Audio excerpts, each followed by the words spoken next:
وده اقوال السلف سواء في شرح النووي على صحيح مسلم او حتى في كلام الشيخ محمد بن عبد الوهاب في كتاب التوحيد، انه لا يعصم الدم والمال، اللي هو الاسلام الحكمي اللي بيدي لك بيه عصمه الدم والمال، ان صرت مسلم معصوم الدم والمال، الا بنطق الشهادتين مع الكفر بما يعبد من دون الله.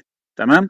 وجبنا ايات القران، وما امروا الا ليعبدوا الله مخلصين له الدين حنفاء. حنفاء يعني ايه؟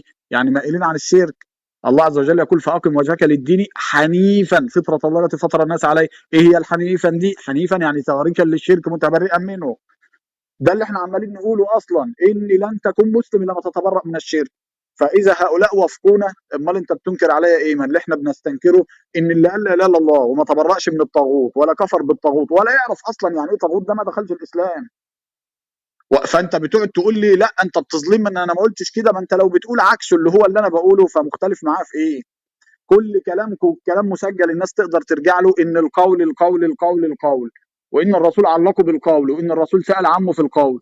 كلام مظبوط، بس ليه سأل عمه بالقول؟ لان عمه كان عارف الفعل، كان عارف حقيقة معناها، كان عارف مقتضاها ايه، ولذلك يعني مدح معنى الاسلام كلامك ان وقال هو يا لازم عم ما نختبر اللي تقاطعش، قدامنا؟ يا عم ما سؤال بس، تقاطعش، يا عم ما بسألك تقاطعش، سؤال يا عم افهم ما يجي منك. دورك يبقى اسأل، يا عم ما يجي دورك يبقى اسأل، اما يجي دورك يبقى اسأل ما بس هو دور انا اتعلمني بس ودورك، ادب هو في حد الحوار. غيرنا يعني؟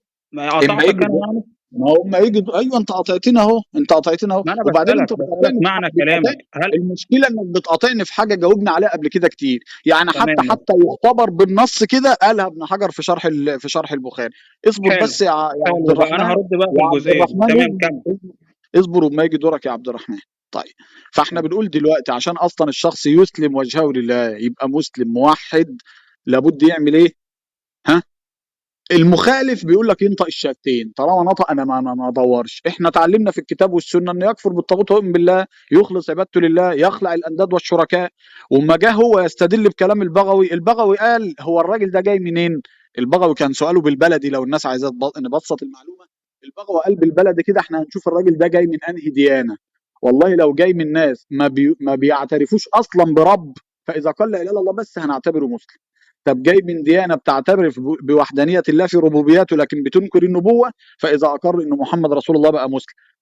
لما اكمل لكم قول البغوي وغيره من ائمه المسلمين في نفس الباب، على فكره ده باب اصلا في كتب الفقه والعقائد، باب ما يصير به الكافر مسلم، الباب عنوانه كده اصلا.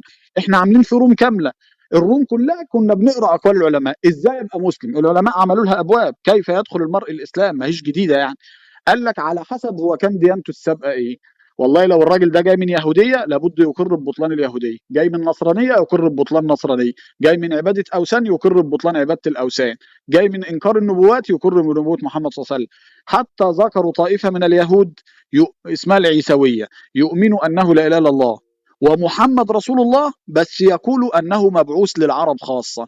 فالعلماء قال لك هؤلاء لو قالوا لا اله الا الله محمد رسول الله ما يبقاش مسلم حتى يقر انه رسول الله الى الناس كافه وليس الى العرب خاصه. تمام.